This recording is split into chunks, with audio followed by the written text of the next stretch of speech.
City Council meeting of June 11th order. Roll call. Mr. Roberts. Mr. Longacre.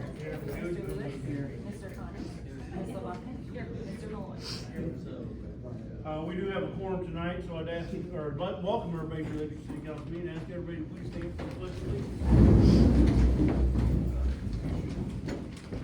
pledge of allegiance. Pledge allegiance to the flag of the United States of America and to the republic for which it stands, one nation, under God, indivisible, with liberty and justice for all.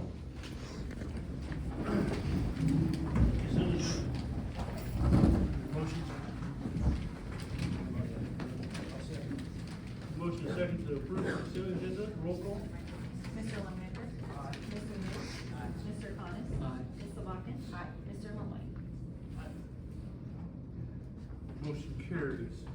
Declarations at this time. Does council member have any declare any conflicts or communications that may influence decisions tonight? Hearing and seeing none, we'll move to public comment. Justin, to start off public comment, I know we have some written or emailed in. Can you bring them up front, and then we'll go through the list of people assigned them? Yes, I did provide all of council, I believe, with our written comments. I have 4 different written comments that were submitted for tonight.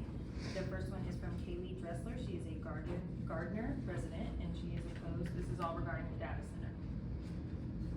I have Debbie Detmer, a Shawnee resident. She is opposed for the data center.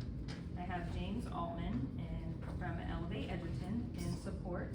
And I have Wade Kuiper, I hope I pronounced that right, from IBEW 124 business representative in support. Okay. And who do we have up first? First I have Debbie about the data center.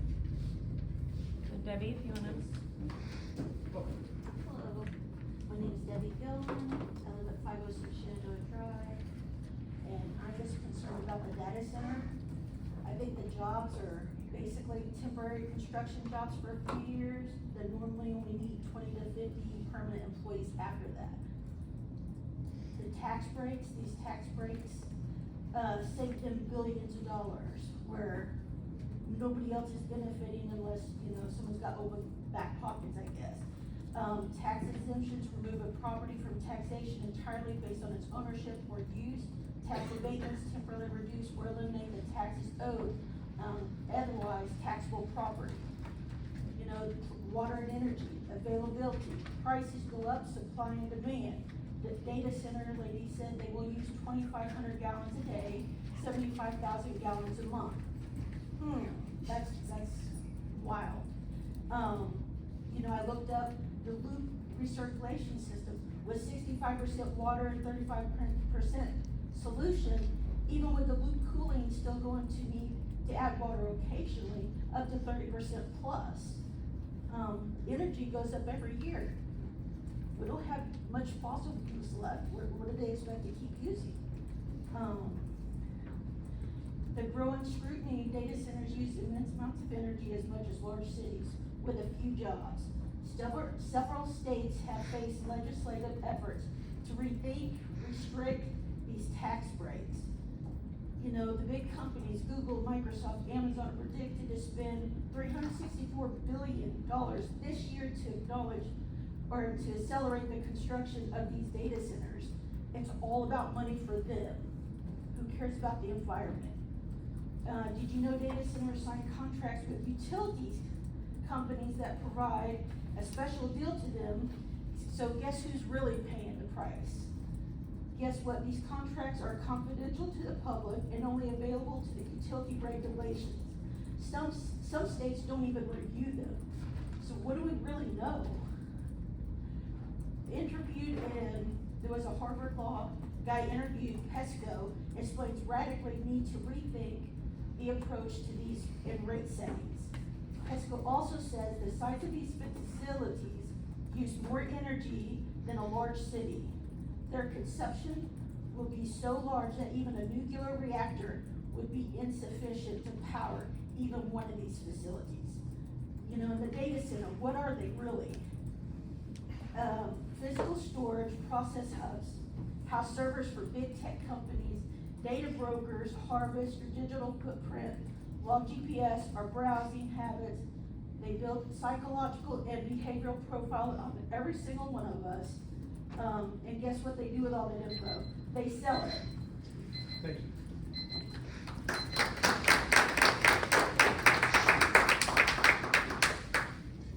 Trustee Beck? Yes, next I have, I believe it's Wade Kiefer, sorry if I pronounced it wrong.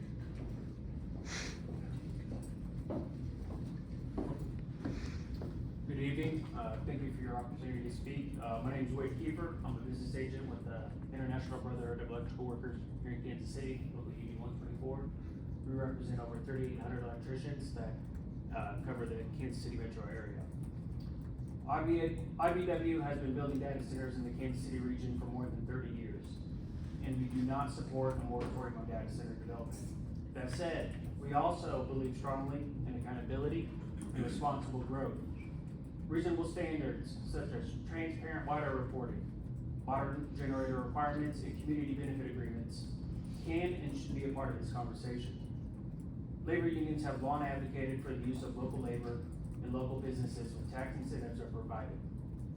Public investment should ensure local workers have a fair opportunity to participate. This can be achieved through tools such as community benefits agreements or a responsible bidder ordinance, same as implied at the Johnson County level. When done correctly, these projects can deliver both economic opportunity and environmental responsibility. We also recognize and respect the concerns raised by community members. Questions around water usage, energy demand, noise, and neighborhood character are valid and deserve thoughtful consideration. At the same time, it is important to remember that workers involved in these projects are not outsiders. We live here, raise our families here, and share the same interest protecting our local resources and maintaining quality of life. From an employment standpoint, data centers can support more than 1,000 construction workers during the building phase. Beyond construction, these facilities require ongoing maintenance and periodic full upgrades every few years. We are not temporary, we're here all the time. Many IBW members spend entire careers working in these data center facilities. This steady demand allows us to expand our apprenticeship programs, creating long-term, life-changing career opportunities. With respect to water and energy usage, perspective is important. While data centers do use water, modern facilities typically rely on closed-loop systems that significantly reduce ongoing consumption. In many cases, annual water usage is far lower than other common local uses. For example, golf courses in Johnson County estimated 1 billion gallons of water. Debbie's data center on the independent side uses a closed-loop system. Yearly, it will use 400 to 600,000 gallons compared to 1 billion. Energy usage is the most regulated. IBW, our local, has supported stronger energy regulation at the state level, and data centers are subject to some of the highest utility rates. Recent legislation in Kansas and Missouri is specifically designed to protect residential customers from bearing the cost. Ultimately, this is not a choice. Thank you for your time. Thank you. Yep. Next I have James Altman.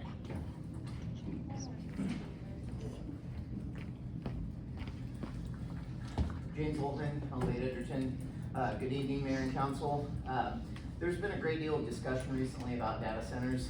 As you know, I provided a packet of information to you earlier this week regarding the actual impacts of data centers currently operating in several Johnson County communities.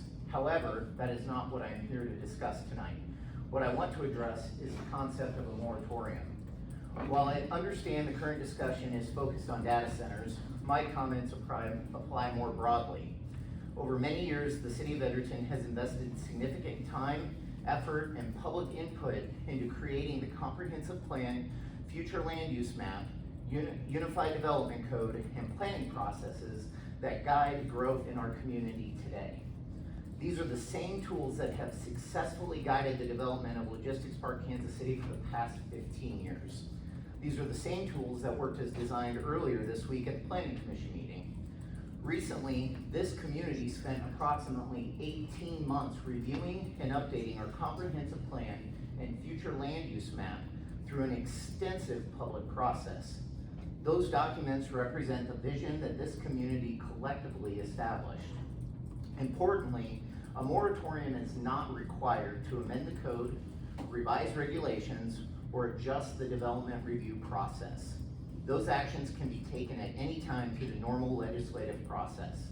A moratorium simply pauses investment and development while creating uncertainty for property owners and businesses that have relied on the plans, policies, and zoning framework already adopted by the city. Uncertainty is one of the greatest deterrents to investment and development, regardless of whether a project is industrial, commercial, or residential. When the rules and expectations become unclear, investors and businesses are more likely to direct their time, resources, and capital to communities that offer a more stable development environment. I understand that growth brings change, and change is not always comfortable, but it is difficult to argue that the growth Edgerton has experienced has not benefited this community. New streets, parks, trails, community facilities, property tax rebate programs, home improvement grants, and new commercial services have only been made possible because of the growth and investment that has occurred here. Tonight, I encourage you to trust the planning framework that this city has spent years developing and refining. Trust the public process, trust the vision that this community adopted, and continue using those tools to evaluate projects on their merits rather than placing a pause on growth through a moratorium. Thank you. Next I have Gary Schmidt.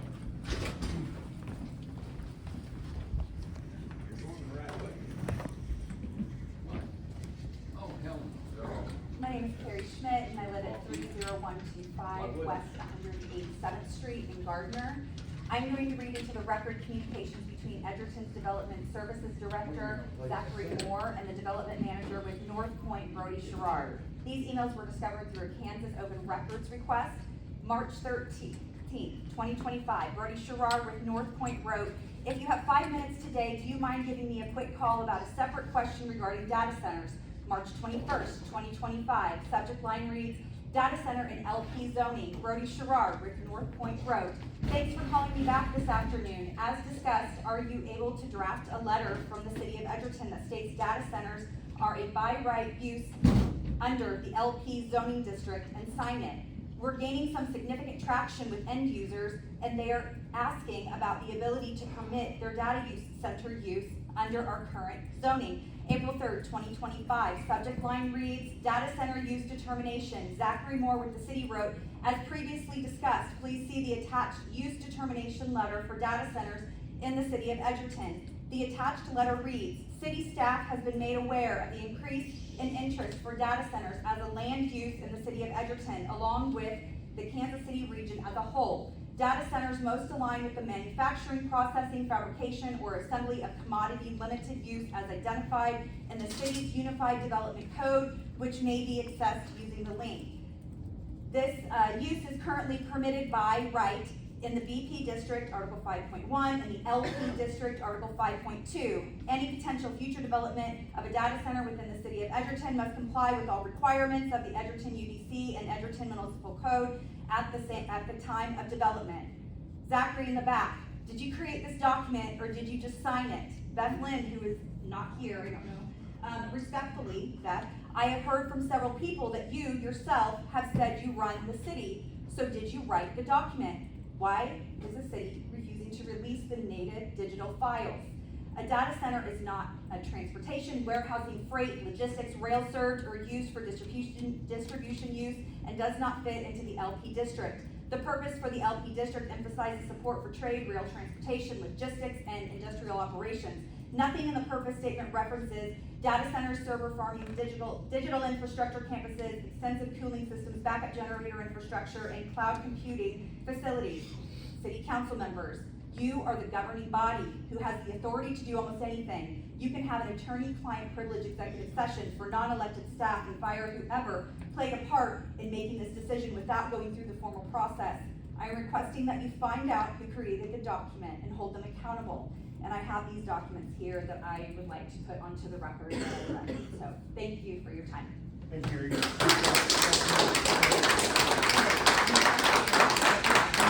Thank you so much. have William LaFalce next.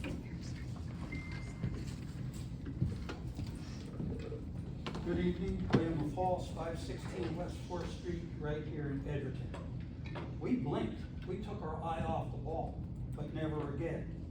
I support a moratorium, but beyond 6 months, I'd like to see a moratorium of up to 3 years so all of this data and the impact on this, our community can be assessed.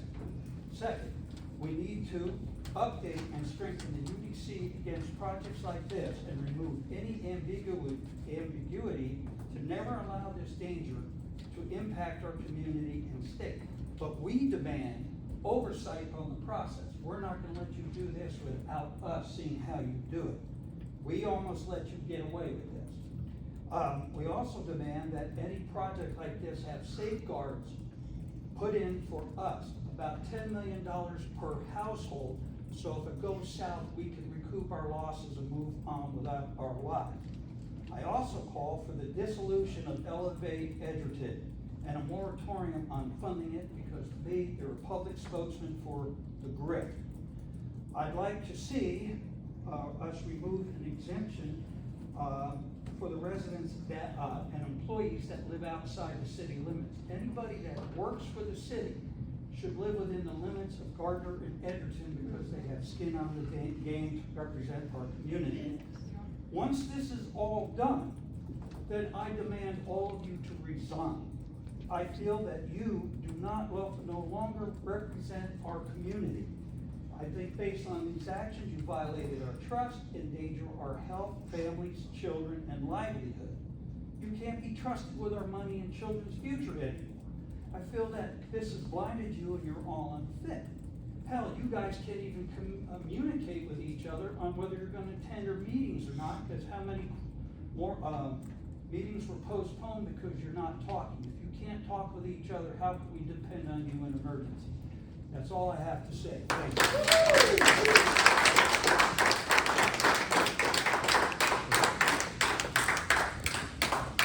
Next, I have Mary Rogers.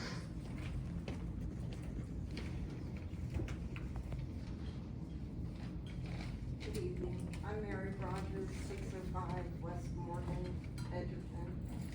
And I have a little bit, one of my things that I'm concerned about is that we may lose our integrity as a city. We don't, with DMAC coming in, this is their first project in the United States. And are we gonna be their guinea pigs?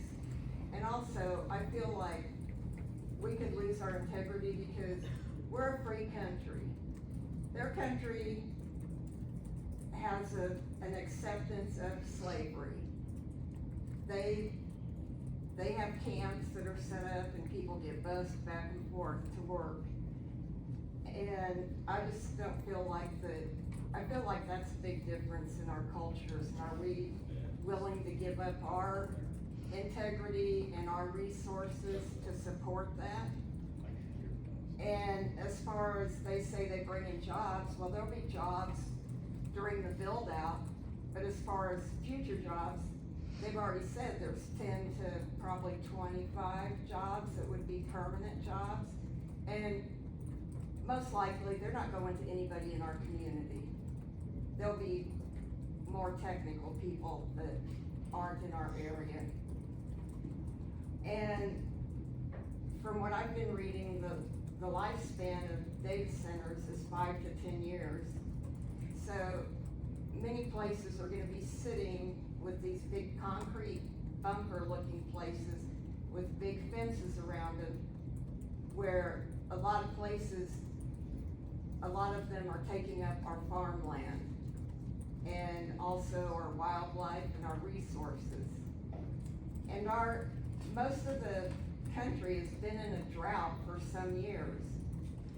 And I guess that with all of these data centers wanting to come in, that, you know, there's not like a magical spout where we're gonna be able to turn it on and get more water.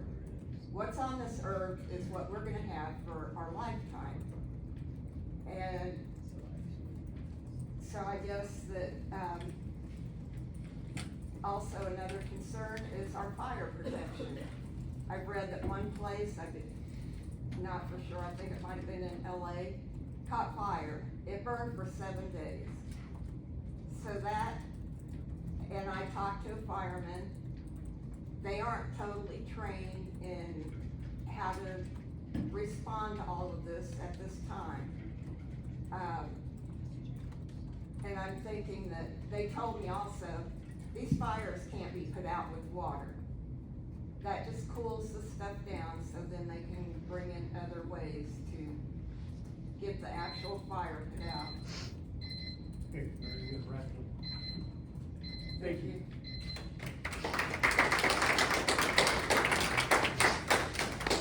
The last one I have is Kim 20. That's right.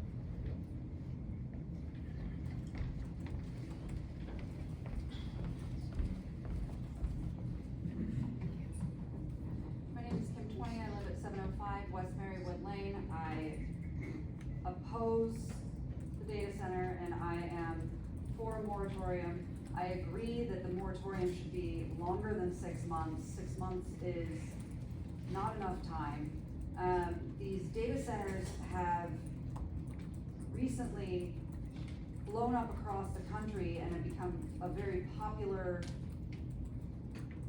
subsidy. However, they've also more recently had a lot of eyes on them, and it's not been in a positive light.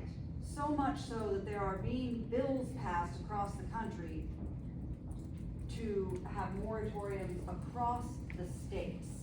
So currently, states that are trying to pass moratoriums across their entire states are Georgia until 2028, Maine until 2027, Maryland is trying to pass a bill that states they are never allowed to be constructed or permitted, Michigan until 2027, Minnesota until 2027, New Hampshire for a year, New York for a year, Oklahoma until 2029, Pennsylvania for 3 years, South Carolina is until the legislature adopts a comprehensive oversight framework, South Dakota 1 year, Vermont until 2030, and it requires an impact study.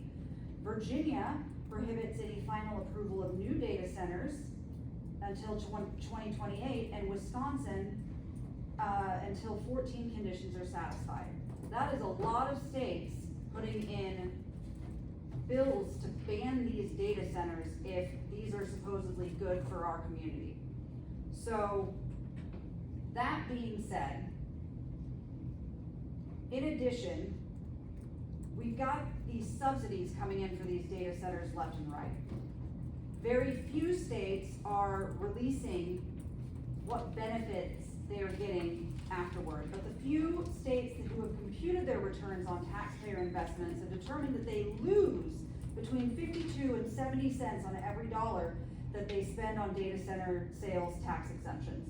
So, while Elevate Edgerton tells us that this is going to be very beneficial to our community, it is not panning out to be that way to the states that are actually releasing their results from these exemptions. Finally, I believe that many of the citizens would agree that we need to employ staff in our city who are going to promote these things because they live here, they breathe here, they are affected, their children are affected. They don't live multiple cities away, so they are affected by these choices. Thank you.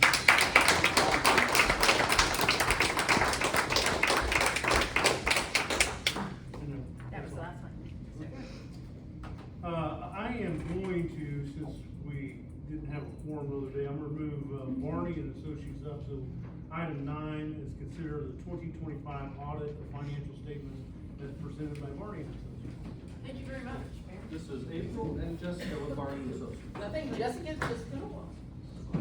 She's the brains behind the operation, I will say, and does all the hard work. April Swartz, nice to be here again. In front of you, I see you have your burgundy binders we delivered a couple of weeks ago. We're gonna start with the loose letter.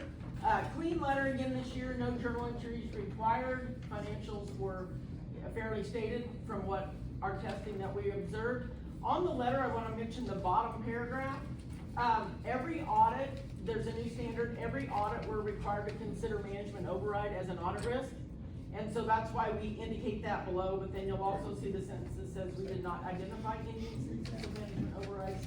Management override, if you don't know what that is when people that have parts of the internal control system collude together and avoid the controls and then are able to either commit fraud, theft, or other things, by going around the system.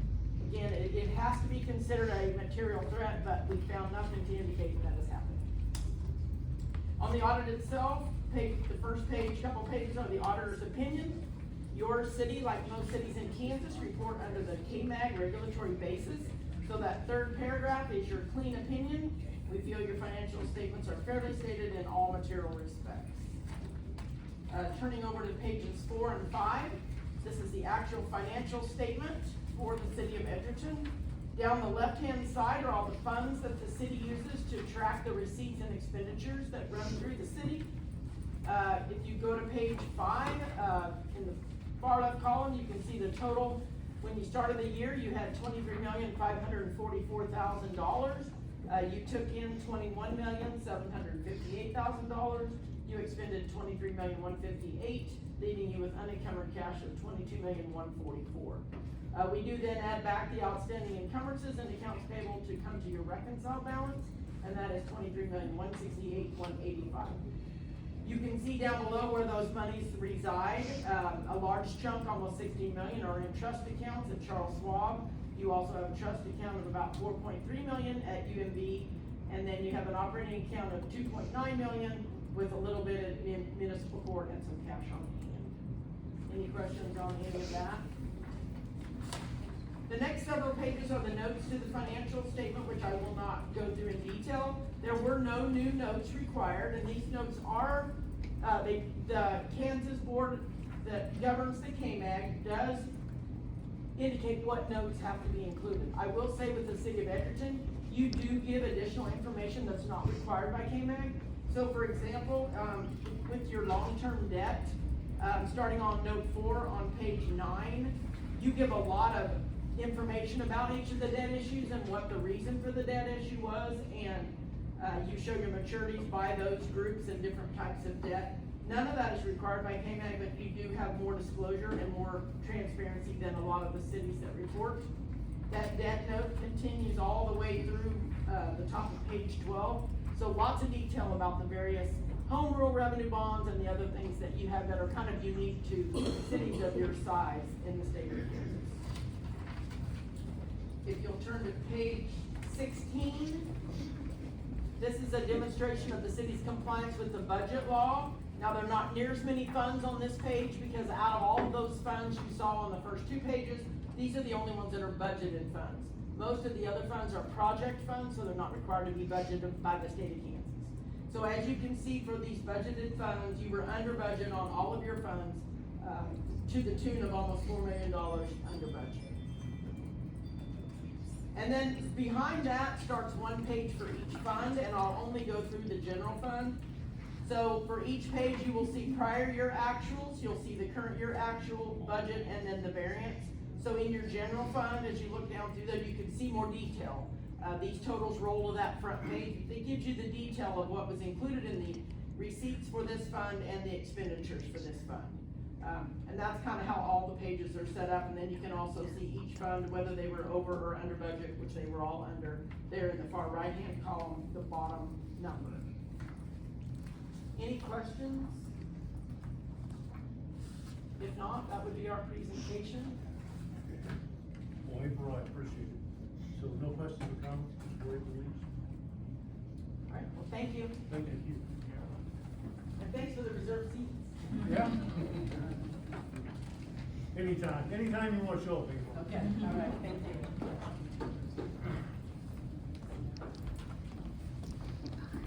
So I would entertain a motion to accept the audit report. I'll second. Roll call. Mr. Longnecker? Aye. Mr. Lewis? Aye. Mr. Connors? Aye. Mr. Batten? Mr. Malloy? Aye. Motion's carried 5-0. Okay. Now we'll go to item 7, which is public officials liability training.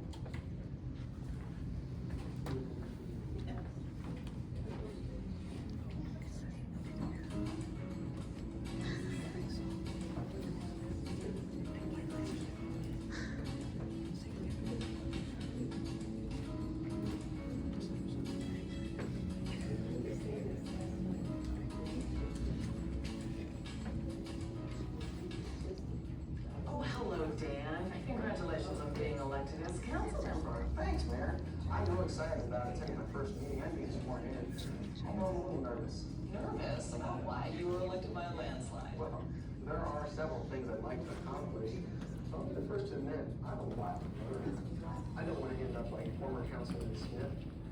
I want to have a successful term, but I don't want to end up being sued. Hey, Dan, thank you for joining us tonight. Hey, Bill. Hi, I'm Margaret Taylor. I've been a council member here at the city of Cottonwood for 10 years, and mayor for the last 2. During my time with the city, we have made a lot of progress, but also a few mistakes. Certain members of the council have created messy liability situations that have cost the city a great deal of money, hurt our public image, and stalled important projects.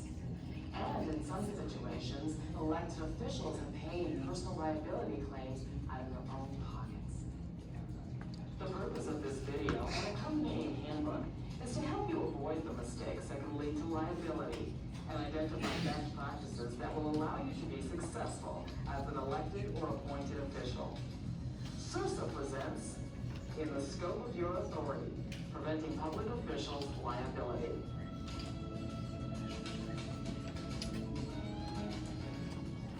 That's a lot of good information. Well, thanks, Bill. I'll see you tonight. Oh, Mayor, do you have a few minutes to discuss some of those past mistakes? Sure, Dan, come on in. Have a seat. Thank you. He referred to Councilmember Patrick Smith. He promised during his campaign he would never allow Megamart to build a store in Cottonwood, and he was pretty vocal about it. I've had similar opinions about giant retailers, although I haven't been as vocal as Mr. Smith. Where do you go wrong? Well, I don't think he ever accepted the fact that as an individual council member, he really didn't have the authority to act on his own. That's why Smith was never able to get anything done. He was pretty vocal about the few issues he was interested in, but rarely worked to build consensus within the council. Dan, pretty much everything we do requires collaboration within the framework of our council. Elected officials can't get anything done as individuals. I see your point. So the first lesson is to think and act in terms of we, not I. Apart from a few duties vested in the mayor, the laws that govern our city don't give any powers to individual council members. We've got a diverse council with a lot of different perspectives, and we can only accomplish our goals by working together. Now that you've been elected, your role changes dramatically. You're no longer an outsider promoting your own agenda. You now have to work with your fellow council members to accomplish the city's goals as a collective body. Let me ask you more about Councilmember Smith. The Megamart deal, it was approved by the council, although by a close vote. What problems did Smith cause? Remember all of his anti-Megamart statements? When it came time for us to actually hear and act on Megamart's land use application, he should have recused himself. So we shouldn't have voted. That's right. He shouldn't have participated in the hearing or voted. Smith had made it well known that he was aligned with the Megamart opponents when we're acting in a quasi-judicial capacity, such as when deciding on a land use application or liquor license. We must be fair and impartial. We can't do that if we've already made up our minds before the hearing. Councilmember Smith had made it clear that he opposed the Megamart application. He was not acting as a fair and impartial decision maker.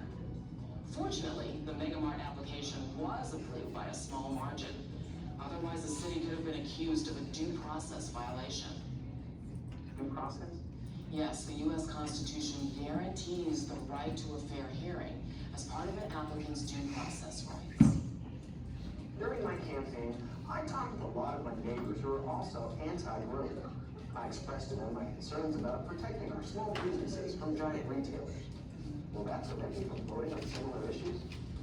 Well, the question is, if one of those big retailers comes before the council with a land use application, can you be fair? Can you make your decision based only on the evidence you hear and the requirements of our land use code? And can you set aside your previous discussions with your neighbors?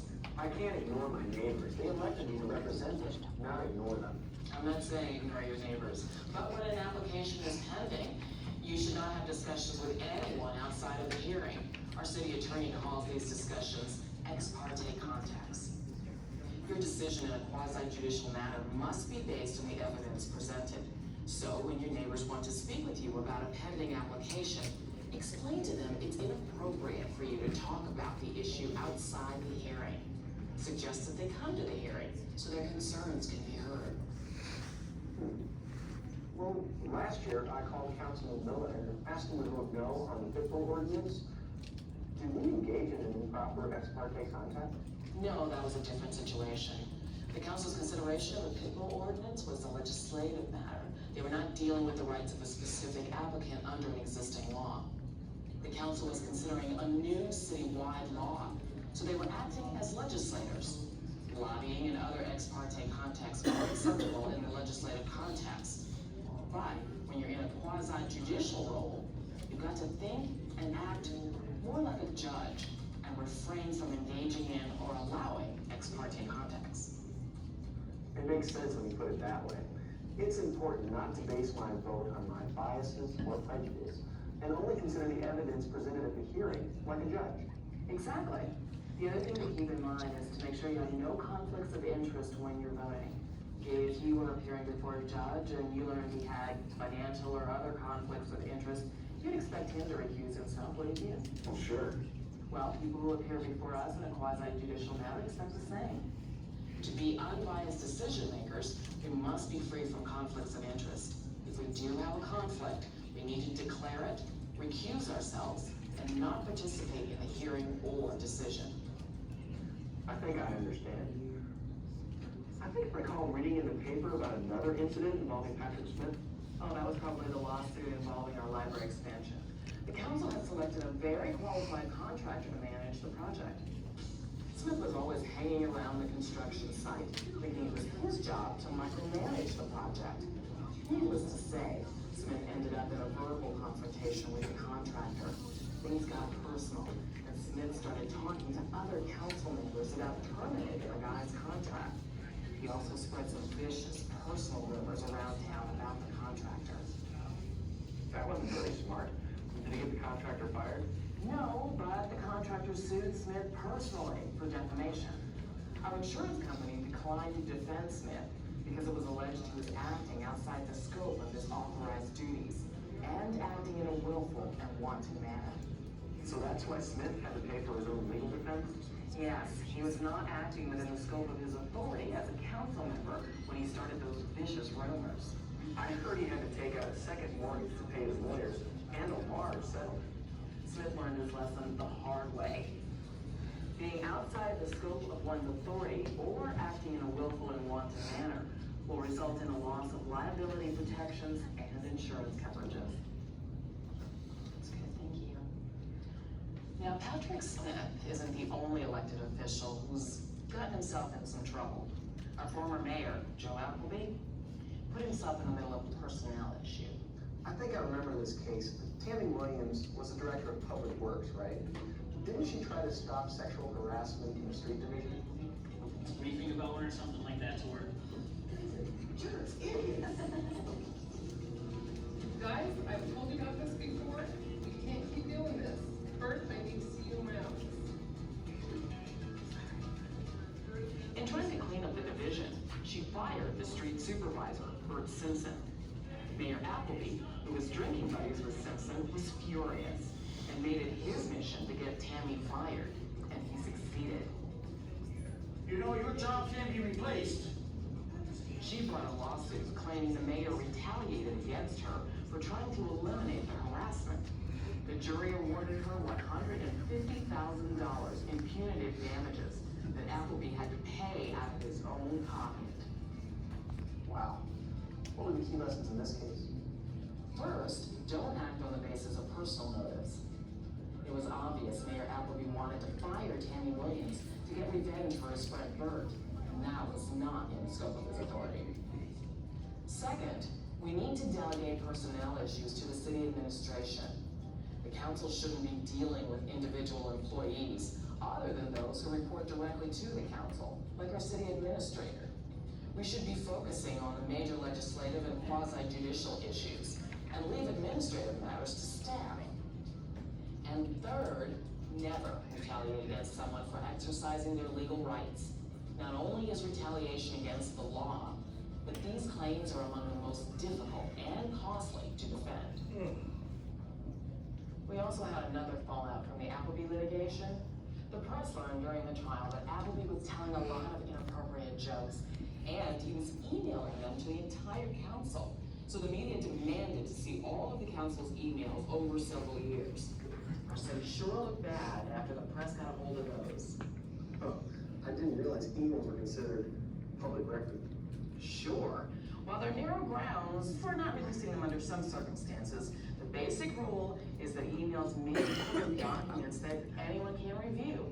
If you don't want something splashed on the front page of the newspaper, we need to keep it out of our emails.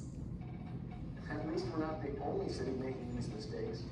Remember the scandal involving Councilman Arnold over in Clarksville after he got stopped for speeding? Yes, he was caught on television yelling at the police officer for stopping him. I cringed when he shouted at the officer, "Don't you know who I am?" Talk about an abuse of power. And that brings me to perhaps the most important lesson. As elected and appointed officials, we must use our powers wisely and with civility. To misuse our position is absolutely improper and is not within the scope of our authority. We shouldn't try to put ourselves above the law or try to get some sort of special privilege because of our position. Explain what you mean by acting with civility. Well, as elected officials, we're perceived as holding the most powerful positions in the city. Because of that perception, our words carry a lot of weight. A harsh or ill-considered comment from any of us, especially if made public, can be extremely harmful to our employees' morale, as well as our public image. I once heard Appleby refer to our female employees as staff hotties. It was embarrassing. Also, we should not participate in or encourage staff bashing in public meetings. We need to keep the focus on issues, not personalities. And then during Tammy's lawsuit, some of the jokes the mayor told during executive sessions were made public. We took another bashing in the press for those. Negative behavior like that can affect our entire organization. If we set a bad example at the top, we can't be surprised when it filters through the entire workforce. I'm so glad we moved on from those days. Well, this is eye-opening and a little frightening. Do we have any protections from liability? Yes, fortunately we live in a state where our liability protections are strong. For one thing, we have an excellent Governmental Immunity Act. Our Public Officials Liability Handbook has a good summary of our liability protections. But to retain these protections, we must stay within the scope of our authority and not act in a willful and wanton manner. You used those terms before. What would be considered willful and wanton? Well, the actual legal definition is found in the handbook, but basically, it's the kind of conduct that got Appleby in trouble. When he got Tammy fired, he was more than reckless in disregarding her legal rights, purposely trying to damage her career. Do we have any other protections? Sure, we have excellent personal immunities, recognized by our courts when acting on legislative and quasi-judicial matters. But we do not have strong immunities when dealing with administrative problems. That's another reason why we need to stay out of administrative issues. Got it. Let the city manager do his job. And finally, we've got good insurance coverage through CIRSA, our public entity self-insurance pool. But those coverages only apply when we act within the scope of our authorized responsibilities. And they don't apply to punitive damages, as Mayor Appleby learned. I see how these are all interrelated. Best practices, liability protections, and insurance coverages. And each area calls for us to meet certain standards of conduct. As long as we meet those standards of conduct, we should be okay. I think you got it, Dan. Thanks, Mayor. I really appreciate you taking the time to share your knowledge so I don't have to learn the hard way. Thanks for your insight. You're very welcome. And one of the other best practices we put into place is liability training. We hold a session every year for our council members, boards, and commissions. We have a session scheduled next month. Great. I'll be there. Great. Hey, thanks again, Mayor. Absolutely. Dan's a sharp guy. I think he'll make an excellent council member, as long as he follows these best practices. Think and act in terms of we, not I. When acting in a quasi-judicial capacity, be fair and impartial. Don't make up your mind before the hearing. Base your decision on the evidence you hear at the hearing and the applicable law. Don't participate in the hearing or the decision if you have a conflict of interest, and don't engage in ex parte contacts. Refrain from personal or retaliatory actions. Focus on key legislative and quasi-judicial issues and leave administrative matters to the staff. And maximize your liability protections by staying within the scope of your authority and avoiding willful and wanton conduct. I hope this video has helped you identify how to stay within the scope of your authority as an elected or appointed official, maximize your liability protections, and enhance your effectiveness as a civic leader. Good luck. So is there any questions or comments? Colin, you'd be happy to answer. Need my hair still like that. So none? All right. Move on. Item 10, consider resolution number 061126A of the City of Edgerton, Kansas, imposing a moratorium on the submission of rezoning applications, variances, plats, site plans, and other submissions under the Edgerton Unified Development Code for data centers. Do you want to do the ETC service? Oh, yeah, I should. I have too many notes on my front page, so yeah, let's do ETC. So we have Brian here with ETC. My fault. No problem here. You got a big meeting tonight. I could use a copy of that video though. Yeah. In Missouri, so, we do a little bit. It's available online. Okay, well, maybe somebody can send a link to that, honestly, for our council for our next meeting, so. All right, well, thanks for having me again. I know you've got a long meeting, so I'll try to get through these as quickly as possible, but if you have questions, go ahead and stop me. I know pretty familiar faces, so I think I've presented to this council in the past. I know staff are familiar with us, but we're up the street in Olathe, Kansas, about 20 minutes from here. We've been there for 40 years. I've been with the firm for 20, ever since we could still make phone calls and get these done over the phone. But I've really worked my way up to the top of where I could be here. I'm a director of community research. We do this type of survey work nationally, but it's always basically local.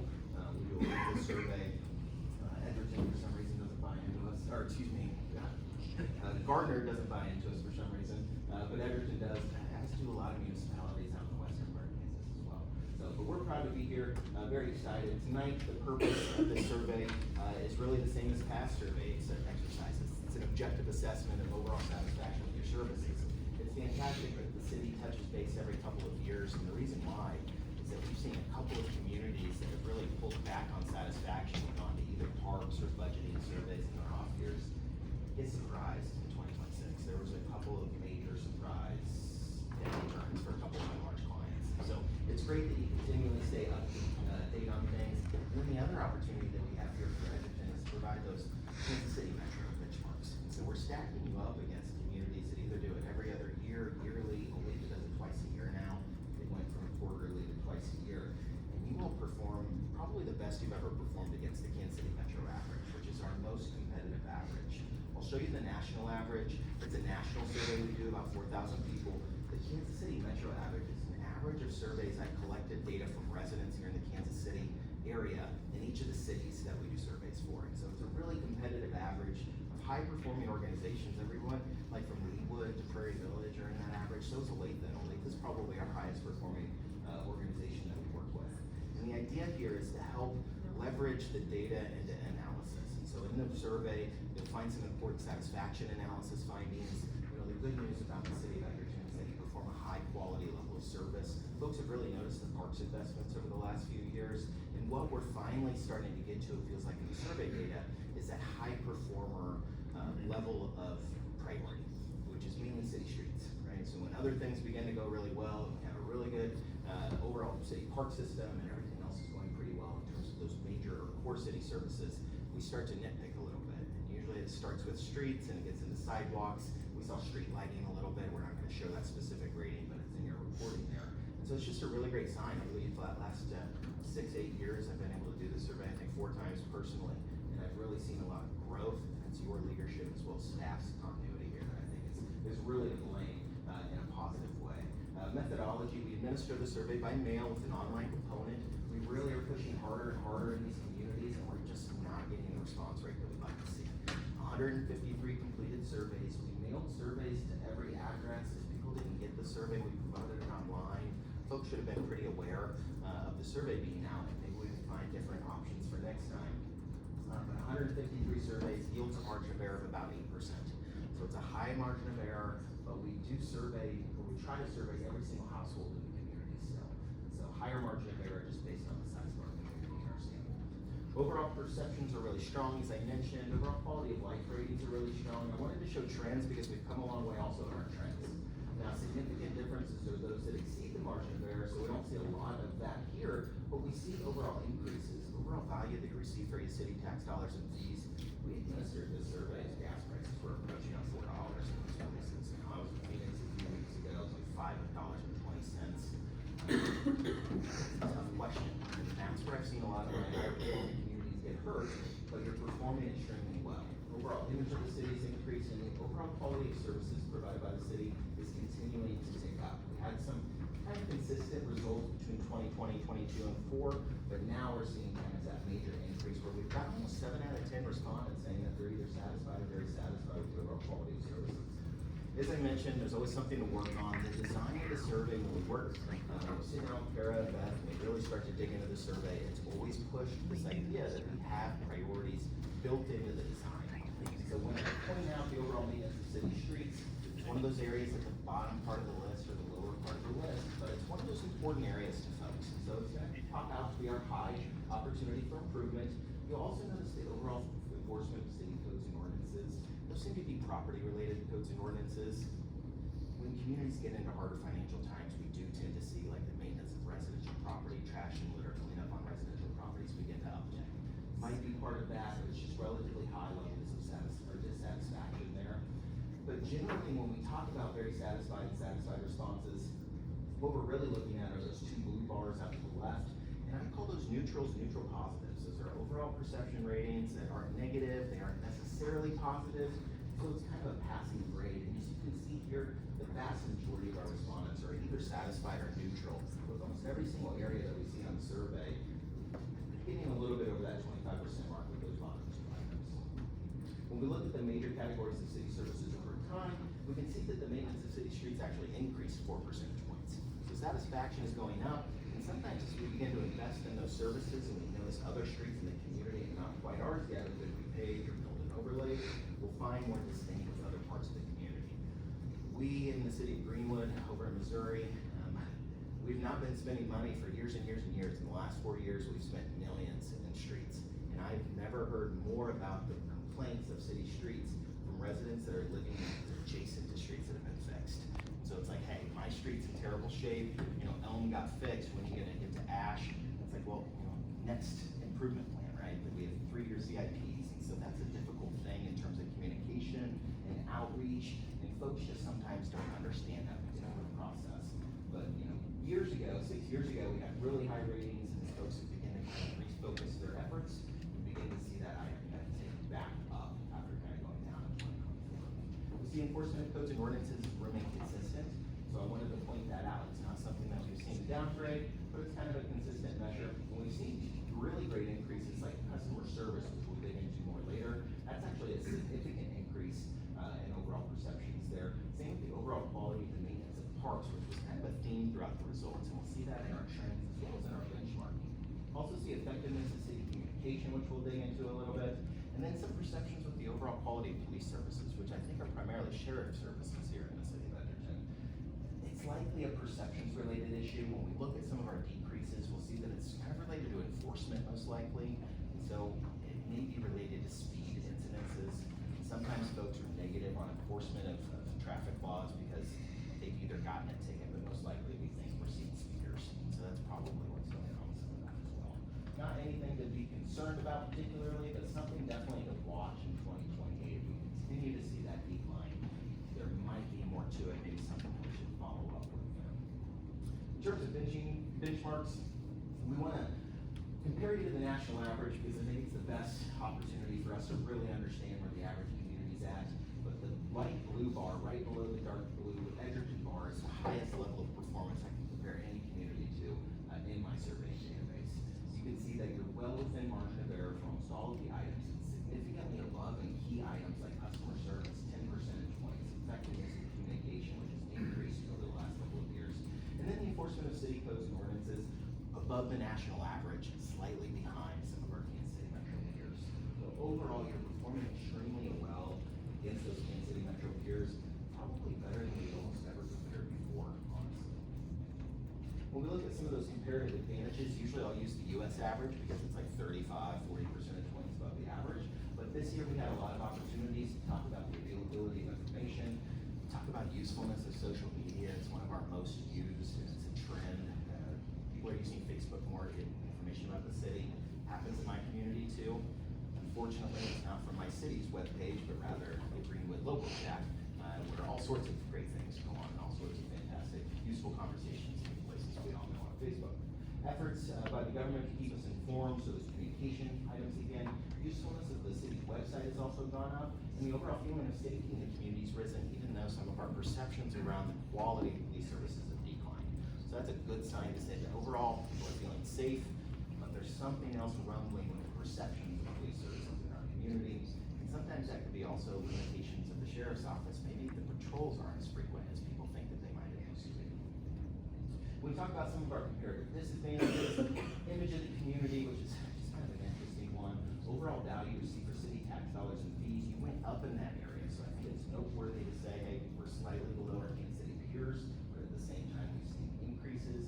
Adequacy of street lighting, when we look at the city maintenance or city street maintenance, important satisfaction analysis, that's one of the highest levels or highest items on that list. So something definitely to consider. I know in smaller communities, street lighting is always at the top of our list, but it's one of those factors of safety that can really have an impact or a tug and pull on the overall feelings of safety, especially at night when we're asking these questions. And then water pressure in the home. That was an interesting one. Saw kind of a decrease compared to our national averages, but it could just be local issues potentially. Maybe some staff have some insights on that particular item. Looking over time, we've looked at a few other items. I wanted to kind of get an aggregate picture of where we've been.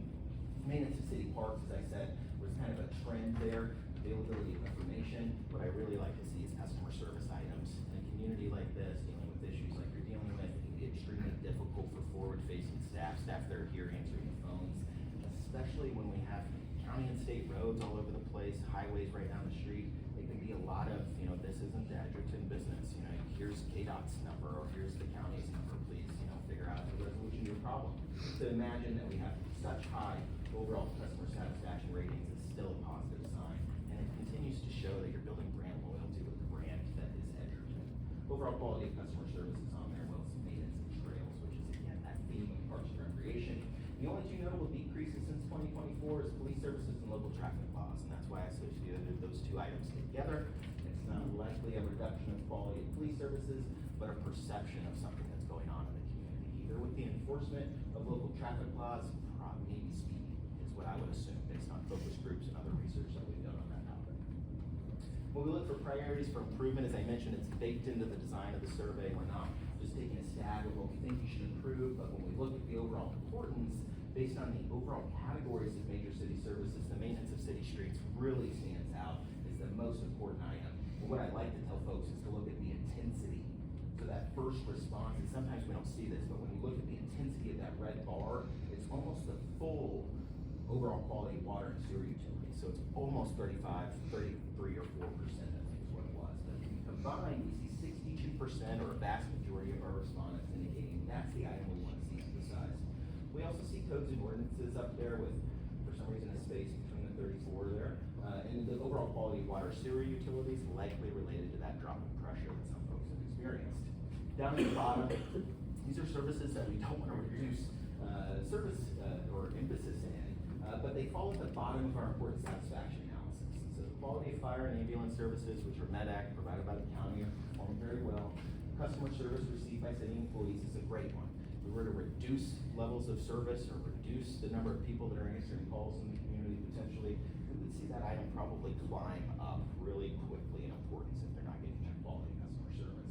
So we want to maintain current levels of emphasis in those areas in green. We As we get into the yellow, we wanna focus on water pressure. When we get into codes and ordinances, it's really those residential codes. We've been trying to hire a solid codes enforcement guy in Greenwood for 2 years now, and we cannot get anybody to take the position. It's a super hard job. The locals that take the job don't seem to like to enforce on their friends and neighbors, and that is very common. So I wonder if you all are experiencing some of the similar issues in terms of staffing in that area, but the overall maintenance of city streets is that area that we're seeing pretty good satisfaction, but it's definitely far and away the most important item, and it should have the greatest impact on overall satisfaction. We're able to emphasize that particular area. One of the things I usually tell folks is, completed as promised, I think is the term that Olathe uses a lot. A quick sign that says, hey, we invested in this area, we've completed this project, these are your tax dollars at work, and go a long way to begin to kind of orient the investment in that service, and maybe reduce the overall importance of that item slightly. When we look at communication, you're performing exceptionally well. I love that the availability of information skyrocketed. It's 20 points, 14 points above where you were just a couple of years ago. And most of the other items are pretty consistent. We see some increases in efforts to keep us informed, up 8 percentage points, which is significant, as well as the usefulness of the city's Facebook page, which is one of those primary modes of communication. When we ask folks what their primary sources of information are, city newsletter is the most used. It's also the number one source, I think, for most residents in the community. But when we look at the trend, we can see that it's dropped. So it went from about 3/4 to 70%, which is maybe not significant, but it's noteworthy. And what is significant is the use of the city's Facebook account. Unfortunately, you're not usually just perusing the city's Facebook account, but you're also seeing all of the other associated information on Facebook. And then the use of the website, even though satisfaction ratings really went up this year, we see that the overall usage has declined quite significantly. So what we'd like to see in the coming survey is a switch of that back to kind of the 2024 levels, where the city's newsletter is the most used and the city's website is highly used, and we see that Facebook begin to shrink a little bit. Folks are really going to those less quick screen, type of sources of information. We want to make sure folks are getting a solid source of information from the source itself, which is going to be the city.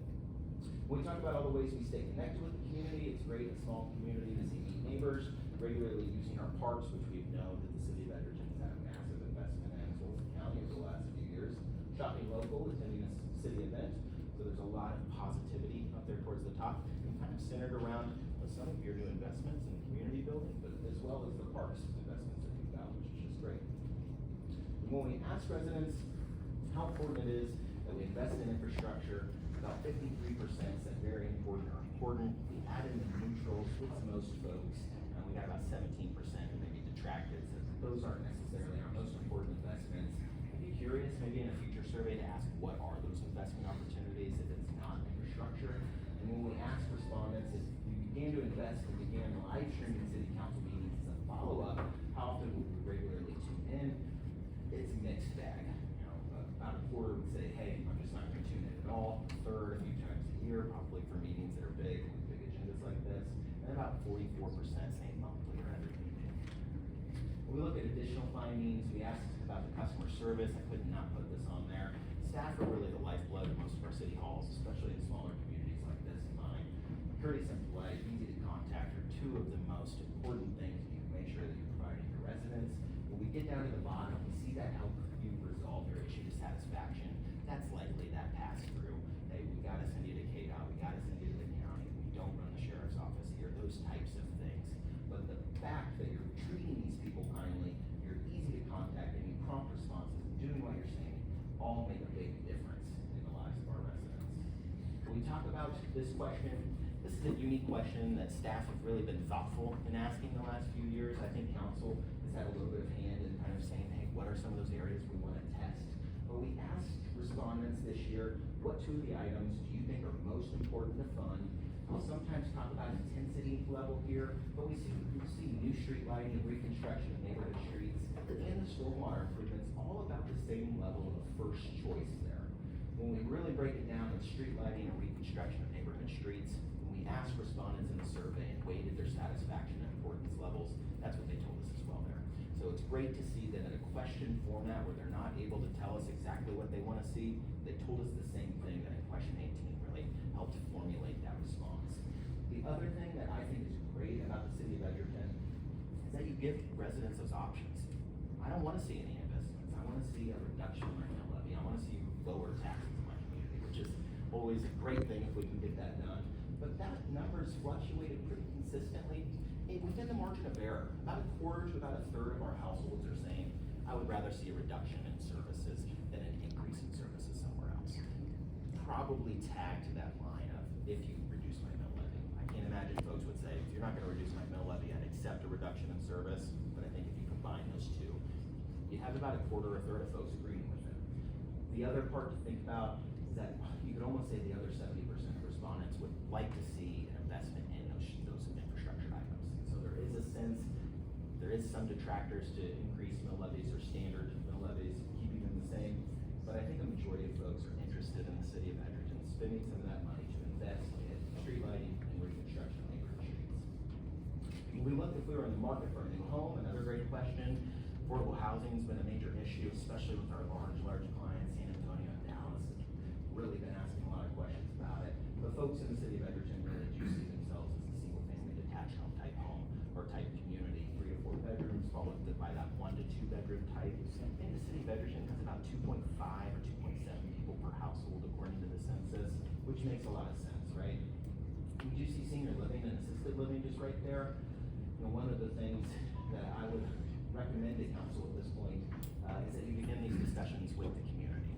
You know, tax bases and where we get that money, and how do we improve or increase that particular revenue source is a tough draw, right? Our average resident may not understand that the city wants to entice multifamily just as much as they want to entice single family in order to build a robust and diverse tax base. Well, those are things that maybe council could begin talking about now, workshopping now, so when we do maybe get to a housing boom, residents are well informed, they have the educational information that they need to know why council's making a specific decision or a particular decision to make sure. So it's great that you're asking now, because inevitably the affordable housing conversation is gonna move out of our metropolitan areas and get our communities that are on kind of that periphery. When we ask which 2 words best glow or best describe the community you want Edgerton to be in the future, family friendly and affordable, which completely matches with our single family detached homes. We also see small town charm, quiet residential, which again kind of develops that theme for council. And what's great about the city of Edgerton is that we do this so frequently. We'll test these ideas hopefully in a couple of years, and hopefully we'll begin to see that trend. And hopefully over the next couple of years, council will begin to react to some of these things, to be able to help begin to put a vision to some of this as well. With that, I'll take any questions. I've got a copy of the report. I know you have a long agenda, but I know that I'm not going to disappear at night. Kara and Beth know my email, they know my phone numbers. If you have questions after this, I'm more than happy to get a written response. Thanks. Questions?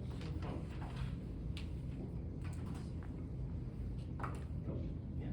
I appreciate it. Thank you all so much. You have great.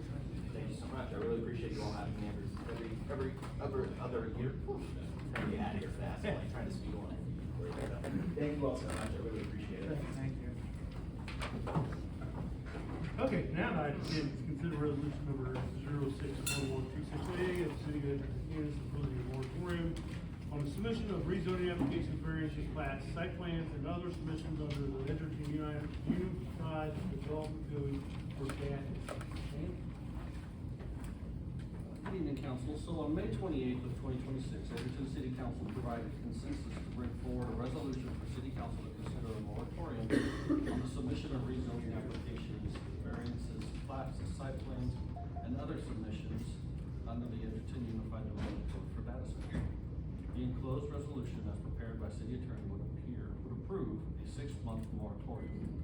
If approved, city staff will use the time to study the issue, make recommendations to the Planning Commission and City Council regarding revisions to the Unified Development Code and other standards related to data centers, and ensure consistency and fairness by preventing non-conforming uses that could undermine a comprehensive zoning plan.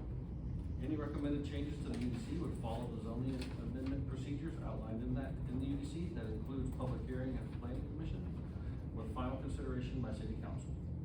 This resolution will not halt or restrict any filed applications submitted prior to this resolution for data center uses within the BP and LP districts, with only administrative approvals pending or needed for plats or site plans in which otherwise comply with the UDC restrictions for such districts, after approval by the appropriate authority within the city. In particular, the city has an active application previously filed by Tobacco Digital for the property located at 31800 West 196th Street for use as a data center. Otherwise, if approved, this resolution is to take effect immediately upon its passage. And it's my understanding that Todd has an amendment to the resolution, and I'll turn it over to Todd. Oh, yeah, thanks. Well, the suggestion would be, if you guys were supposed to do that, is that if we pull up to that second page, is that we would want to take out, the phrase only administrative rules pending. It's considered that that is, ambiguous as far as what we're aiming for here, which is that,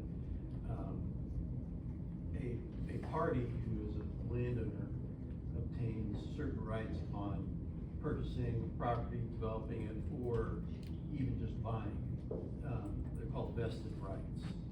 And that a zoning determination of any kind that impairs vested rights can be considered to be invalid and result in liability for the city.